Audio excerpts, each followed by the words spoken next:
નમસ્કાર મિત્રો, જ્યારે આપણું સેફ્ટી ઘર વારે ઘડી ટ્રીપ થાય તો એમને બાયપાસ કરી અને બેસીને રહેવું, ઘરની અંદર ચેક કરવું કે કયા ઉપકરણની અંદર શું પ્રોબ્લેમ છે, બટન ચાલુ કરીને બધા ચેક કરવા ક્યાંથી ટ્રીપ થાય છે. તો જો અહીં એક ગીઝર દેખાય છે, બહારથી કમ્પ્લીટ દેખાય છે, વાયરિંગ પણ કમ્પ્લીટ છે, બધું બરાબર દેખાય છે.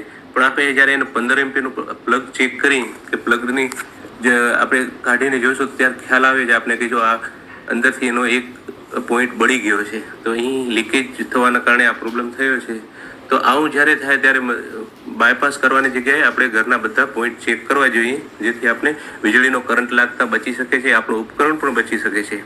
તો ગમે ત્યારે આવું પ્રોબ્લેમ થાય તો ત્યારે આપણે ધ્યાન દેવું જોઈએ અને આપણા વીજ ઉપકરણોને બચી શકે છે. તો ઘરની અંદર સેફ્ટી ગાર્ડ લગાવો. સેફ્ટી ગાર્ડ તમને સૌથી પહેલાં ચેતવણી આપશે ટ્રીપ થઈને કે ભાઈ ક્યાંક પ્રોબ્લેમ છે, તો આ પ્રોબ્લેમ સોલ્વ કરી શકાય છે અને આપનું અમૂલ્ય જીવનને તમે બચાવી શકો છો.